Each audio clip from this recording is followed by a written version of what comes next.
Hello and good morning সবাইকে। আজ আবার চলে এসেছি বিশ্ববাজারের হাল হকিকত নিয়ে আমাদের ইউটিউব চ্যানেল ডেটা ট্রেডার বাংলাতে।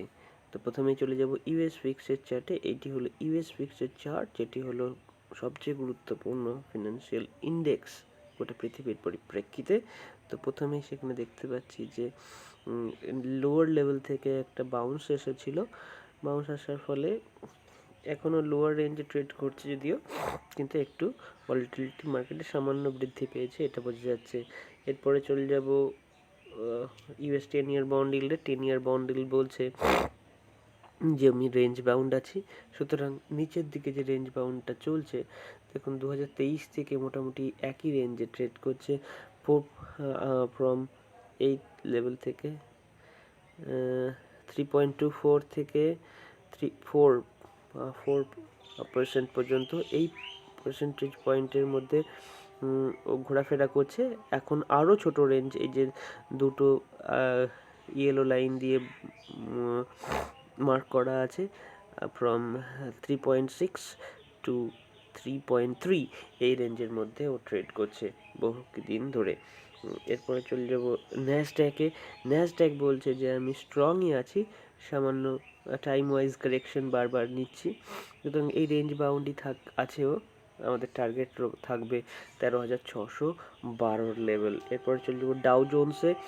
ডাউ জোন্স বলছে চার্ট তো কথা বলে, যে কথাও বলতে চাই সেটাই আপনাদের সঙ্গে কমিউনিকেট করার চেষ্টা করছি।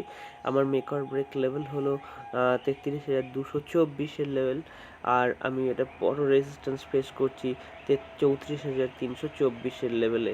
সুতরাং এখনও চার্ট প্যাটার্ন কোনো বেয়ারিশনেস দেখায়নি। এই যে লোটা তৈরি হয়েছিল 31,500 কাছাকাছি, তারপর থেকে ও বুলিশই আছে। তো এখন যদি যে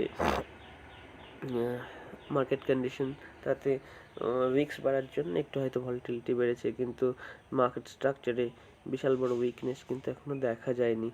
এখান থেকে দেখলে এই যে মেজর সুইং লো ছিল, তারপরের মেজর সুইং লো কিন্তু অনেক উপরেই হয়েছে। তো দেখা যাক, এখানে কনসলিডেট করে যদি উপরে চলে যায় তো মার্কেট উপরের দিকেই যাবে এখন যা উইক সিনারিও। তাতে এফটিএসি অর্থাৎ ইউকো মার্কেট সামান্য উইকনেস দেখিয়েছে। তো দেখা যাক, চার্ট প্যাটার্ন কমপ্লিট করুক, তারপরে দেখব যদি এখান থেকে একটা বাউন্স নিয়ে এই সব লাইনে এই লেভেলে চলে যায়, তাহলে inverse head and shoulder pattern কিন্তু ক্রিয়েট হয়ে যাবে এইখান থেকে। এইখান থেকে যদি আমরা দেখি তাহলে বুঝতে পারবো এই লেভেল থেকে এটা inverse head and shoulder pattern মোটামুটি ক্রিয়েট হয়ে যাবে। দেখা যাক কি হয়। তবে সেই প্যাটার্ন ক্রিয়েট হতে হলে 7,947 লেভেলে ওকে একবার আসতে হবে। এরপরে চলে যাব S&P 500-এ। S&P 500 কি বলছে দেখা যাক। S&P 500 কিন্তু এখনও স্ট্রেংথ দেখাচ্ছে। এই যে ট্রেন্ড লাইনটা ছিল, ট্রেন্ড লাইনটা কীরকম আছে একটু এঁকে নিই। এটা আঁকা নেই তো, তাই এখানটা ট্রেন্ড লাইন আমরা এঁকে নেব। ট্রেন্ড লাইন কোথায় আছে? ট্রেন্ড লাইন এই যে ট্রেন্ড লাইন পেয়ে গেছি। ট্রেন্ড লাইনটা কেমন আছে? এই যে এইখান থেকে যে ট্রেন্ড লাইনটা আমরা দেখতে পাবো, এই ট্রেন্ড লাইনটা দেখুন, এই ট্রেন্ড লাইনটা হচ্ছে বুলিশ ট্রেন্ড লাইন। এটা যতক্ষণ ইনট্যাক্ট আছে আমরা এই ট্রেডে বজায় থাকবো, এটা মোটামুটি দেখলে তো বোঝা যায় সেই অনুযায়ী। এই ট্রেন্ড লাইনটা যতক্ষণ না ডিসাইসিভলি ব্রেক করে নিচে ট্রেড করতে শুরু করছে, ততক্ষণ আমরা বুলিশনেস থেকে আমরা বিচ্যুত হব না। সুতরাং এটি আপাতত ট্রেন্ড লাইন। এরপরে S&P 500-এর পরে চলে যাব ইন্ডিয়া উইক্সে। ইন্ডিয়া মার্কেটে কি বলছে? ইন্ডিয়া মার্কেট বলছে বিক্স আমি নিচের দিকেই থাকবো। বিক্স নিচের দিকে থাকার অর্থ হলো মার্কেটে তেমন কোনো বড় বড় ইভেন্টের ভয়ে মার্কেট ভীত না হওয়া। এরপরে চলে যাব ভারতের 10 বছরের বন্ড ইল্ড। 10 বছরের বন্ড ইল্ড একদমই তলানির দিকে, 7.01, খুবই নিচের লেভেলে, মার্কেটের জন্য শুভ। এরপরে চলে যাব ফিন নিফটিতে। ফিন নিফটি কিন্তু অল টাইম হাই টাচ করলো বলে আমাদের বেয়ারিশ ট্রেড ফেল করে গেছে। বেয়ারিশ ট্রেড যেহেতু ফেল করে গেছে, বুলিশ ট্রেড আমাদের থাকবে এরপরে বুলিশ ট্রেডের জন্যে বেক অর ব্রেক লেভেল নিয়ে নেব। আর টার্গেট যেহেতু প্যাটার্ন অনুযায়ী হবে, টার্গেট উঁচু রাখতে হবে। 1:1 ট্রেড নিয়ে এরপরে ট্রেড নিতে হবে। এরপরে ফিন নিফটির পরে চলে যাব, এখানে কিন্তু রেজিস্ট্যান্স পেশ করবে অতি অবশ্যই। এরপরে নিফটি অল টাইম হাইয়ের দিকে যাচ্ছে,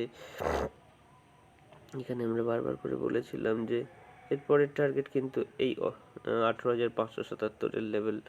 সুতরাং দেখা যাক মার্কেট কিভাবে রিঅ্যাক্ট করে। কিন্তু এই যে এই লাইন ভেদ করলেই মেক অর ব্রেক লাইন, আমরা এটাকেই মানবো। মেক অর ব্রেক লাইন ভেদ করলে আমাদের টার্গেট হয়ে যাবে আগে প্রিভিয়াস হাই। এরপরে চলে যাব S&P 500 কি বলছে। S&P 500 বলছে যে আমি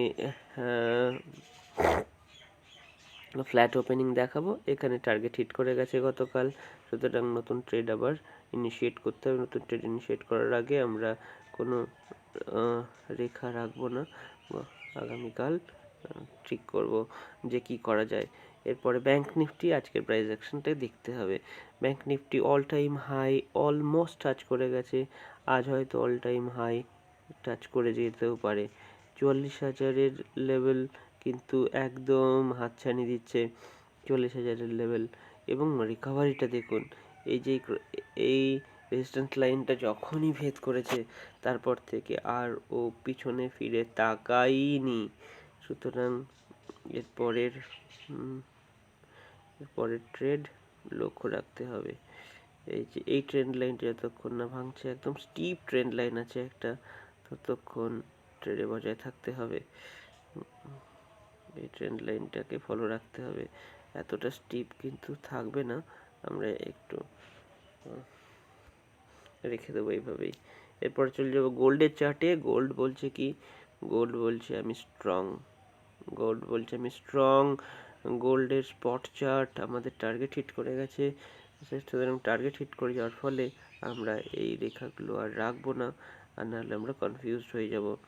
আমাদের টার্গেট হিট করলো, এরপরের মেক অর ব্রেক লেভেল এটা যদি বেয়ারিশনেস দেখায় তখন টার্গেট হয়ে যাবে এই লেভেল 56,800 লেভেল, 57,000-এর লেভেল যদি উইকনেস দেখায়।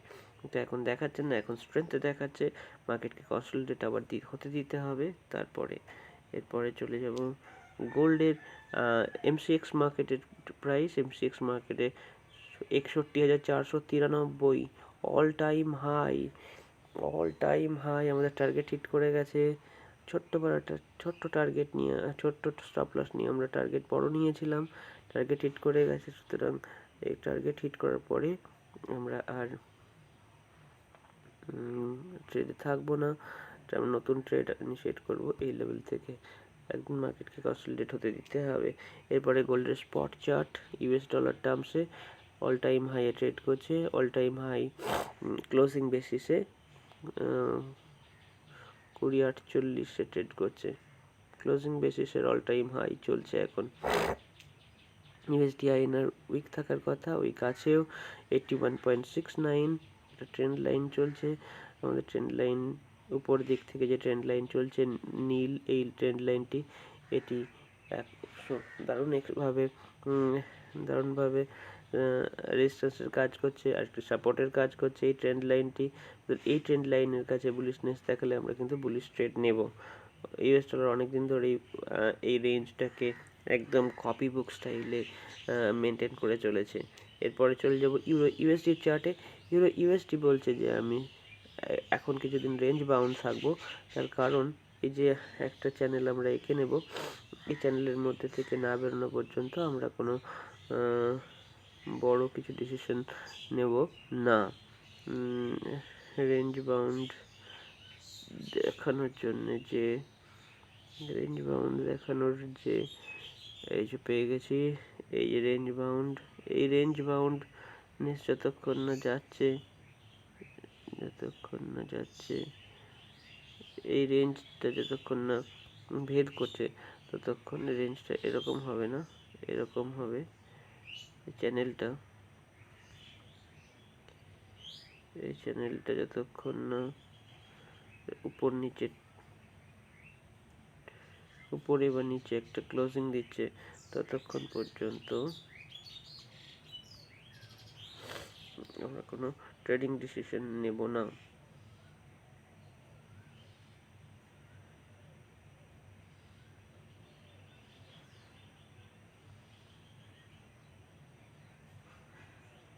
এই চ্যানেলটা ভেদ করে ক্লোজিং দিক, তারপরে ভেবে দেখব যে কি করা যায়। এরপরে চলে যাব ইউরো INR এর চার্ট। এখানেও স্ট্রেংথ দেখা যাবে, যেহেতু ইউরো USD স্ট্রেংথ দেখাচ্ছে, এখানেও মোটামুটি রেঞ্জ বাউন্ড একটা অ্যাক্টিভিটি দেখা যাচ্ছে। এরপরে চলে যাব ডলার ইন্ডেক্স উইকই থাকবে। দেখুন ডলার ইন্ডেক্স উইক থাকছে এবং মেক অর ব্রেক লেভেলের নিচে ট্রেড করছে। স্টপ লস ক্লোজিং বেসিসে কিন্তু এখনো হয়নি। এরপরে চলে যাবো ইথেরিয়াম উইকনেস দেখাচ্ছে, উইকনেস ঠিক নয়, এটা কনসলিডেশন দেখাচ্ছে। এই কনসলিডেশন জোন থেকে বের হোক, তারপরে ডিসিশন নেওয়া যাবে যে নেক্সট পদক্ষেপ কি। এরপরে চলে যাবো বিটকয়েন নিশ্চয়ই রেঞ্জ বাউন্ড থাকবে, সেম রেঞ্জ। বিটকয়েন আর একটু বেশি বুলিশ আছে, কারেকশন এখানে কম হয়েছে। এরপরে বল্টিক ড্রাই ইন্ডেক্সে যেতে হবে। বল্টিক ড্রাই ইন্ডেক্স একদম কপি বুক ডাব্লু প্যাটার্ন, আপনারা দেখতে পাচ্ছেন ডাব্লু প্যাটার্ন তৈরি করছে। ডাব্লু প্যাটার্নটা ভেদ করে চলে গেলে আমাদের টার্গেট হবে 192 পয়েন্ট। এরপরে আরেকটি চার্ট আমাদের অ্যাড করতে হবে, সেই চার্টটি হলো ইউএস অয়েলের চার্ট। ইউএস অয়েল অর্থাৎ WTI অয়েল। WTI অয়েলটা একবার দেখে নেব। WTI অয়েল, WTI ইউএস অয়েলের চার্ট না দেখা পর্যন্ত ক্লিয়ার হয় না পুরোপুরি মার্কেট কন্ডিশন। এখানে কিন্তু সেলিং এসেছিল, নিচের লেভেলে ট্রেড করছে, সুতরাং ইকুইটি মার্কেটের জন্য কোনো অশুভ সংকেত বা অশুভ কোনো লক্ষণ এখনো পর্যন্ত দেখা যায়নি।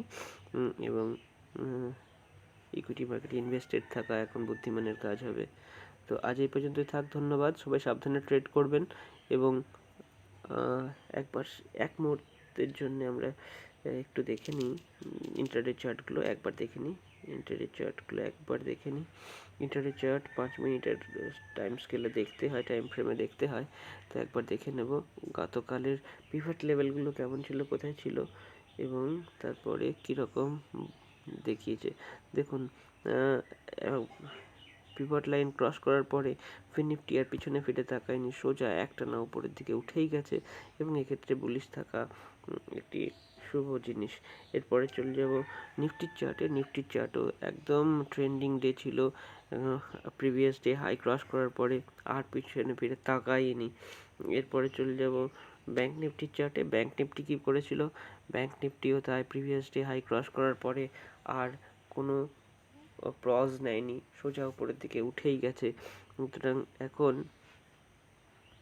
আমরা অপেক্ষা করব সামান্য কারেকশনের, তারপরে বুলিশ ট্রেডই আমরা নেব। এই বুলিশ ট্রেড নেওয়ার জন্যে এই 43,481 লেভেল আমাদের ইম্পর্ট্যান্ট একটি লাইন হবে। এই লাইনটিকে আমরা আসার জন্য একটু ওয়েট করব। মেক অর ব্রেক লাইন আমরা এটাকেই রাখলাম, এখানে আমরা ট্রেড ইনিশিয়েট করব। একটু কারেকশন হতে দিলে আমাদের রিস্ক রিওয়ার্ড রেশিও ফেভারেবল থাকবে। আজ এই পর্যন্তই, ধন্যবাদ। সবাই সাবধানে ট্রেড করবেন এবং ট্রেড করার সময় অতি অবশ্যই একটি রিজনেবল স্টপ লস রাখবেন, যেন কিছুতেই আপনার অ্যাকাউন্টকে ব্লো আউট হতে দেবেন না। ধন্যবাদ, সাবধানে ট্রেড করবেন। এবং শেষে সতর্কীকরণ বলে রাখি যে আমরা কোনো সেবি রেজিস্টার্ড অ্যাডভাইজার নই। আপনি আপনার ট্রেডগুলি সাবধানে নেবেন নিজের দায়িত্বে। স্টপ লস আপনার সবচেয়ে বড় বন্ধু। ধন্যবাদ।